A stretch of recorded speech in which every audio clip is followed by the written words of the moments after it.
दिल्ली आलापने लगी उद्धव के राग। हाँ, यही हो रहा है राजनीति में। देश में भी हर जगह उद्धव ठाकरे के राग को ही आलापा जा रहा है। महाराष्ट्र की राजनीति में जो भी उठता है वो भारतीय जनता पार्टी के ऊपर आरोप लगा देता है। आरोप ये लगाता है कि भारतीय जनता पार्टी वित्तीय संसाधनों द्वारा, आर्थिक हित संबंधों द्वारा अपने विरोधी पार्टियों के सदस्यों को खरीद लेती है या खरीदने का प्रयास करती है।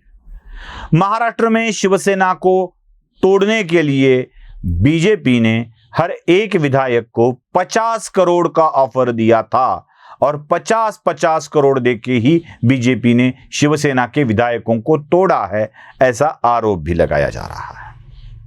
अब ये आरोप तो आदित्य और उद्धव जगह जगह जाकर एक ही गद्दारी वाला राग गा के सुना के, वही गाना सुना के बताने की कोशिश कर रहे हैं। लगभग यही बात दिल्ली के मनीष सिसोदिया और अरविंद केजरीवाल यही गा रहे हैं, यही आलाप रहे हैं राग। वो भी यही कह रहे हैं कि आम आदमी पार्टी को पैसों के लालच देकर तोड़ने की कोशिश हो रही है। अब पैसों का लालच भी बहुत बड़ा होगा स्वाभाविक तौर पे। अगर केंद्र में सत्ता वाली, बहुत राज्यों में सत्ता वाली पार्टी पैसों का लालच दे रही है तो बहुत बड़ा ही होगा ना, करोड़ों में होगा वो खेल। हर किसी के पास इसके प्रूफ तो अवेलेबल है, लेकिन इन प्रूफ को, इन सबूतों को दुनिया के सामने नहीं लाया जा रहा है। अगर सच में आपके लोगों को, आपके विधायकों को पैसों का लालच देकर तोड़ा जा रहा है और उसके पास, उसके सबूत आपके पास है, तो मुझे लगता है यह सबसे बेहतरीन मौका रहेगा विरोधी दलों के लिए भारतीय जनता पार्टी की राजनीति को उजागर करने के लिए, उसके ऊपर का पर्दा हटाने के लिए, जो भी कुछ अच्छेपन का नकाब बीजेपी ने पहन रखा है उसको सामने लाने के लिए। लेकिन कोई करता ही नहीं है। महाराष्ट्र की राजनीति में एकनाथ खड़से भी वही बात कह रहे थे, अगर आप मेरे पीछे ईडी की इंक्वायरी लगा दोगे तो मैं आपके पीछे सीडी लगा दूंगा, कॉम्पैक्ट डिस्क वाली। लेकिन एकनाथ खड़से, माफ कीजिएगा, अब तक सीडी नहीं लगा सके हैं। उनके पीछे तो ईडी लग चुकी है, उनके पीछे ही नहीं बल्कि उनके नेताओं के पीछे भी ईडी लग चुकी है, लेकिन अब तक वो सीडी सामने नहीं ला रहे हैं। अब लाएंगे है या नहीं ये भी पता नहीं। वैसा ही ठीक आरोप अब केजरीवाल और मनीष सिसोदिया लगा रहे हैं कि हमारे पास प्रूफ है, रिकॉर्डिंग है और वो हम दुनिया के सामने लाएंगे। रोका किसने है? लाओ भाई, जल्दी लाओ, हमें भी पता चले कि बीजेपी कितनी गंदी राजनीति करती है। बस आरोप करने से नहीं काम चलेगा। ऐसा आरोप तो बिहार में नीतीश कुमार ने भी लगा दिया था। नीतीश कुमार ने भी यह कह दिया था कि मेरे विधायकों को फोड़ने की, मेरी पार्टी को फोड़ने की कोशिश हो रही है। एक केंद्रीय मंत्री है जो कॉल कर रहे हैं और उसके बारे में मैं जल्द ही बताऊंगा, रिकॉर्डिंग है हमारे पास।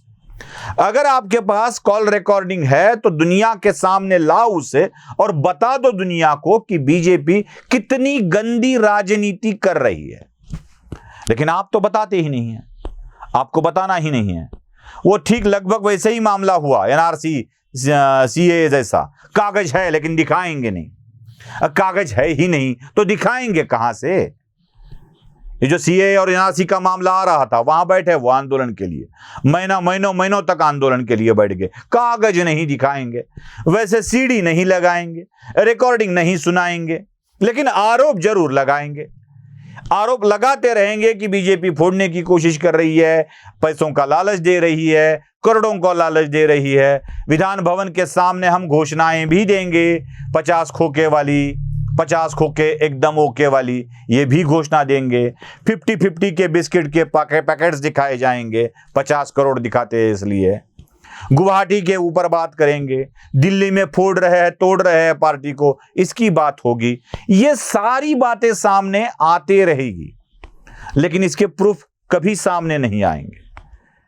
उद्धव ठाकरे का राग ही मुझे केजरीवाल आलापते हुए नजर आ रहे हैं।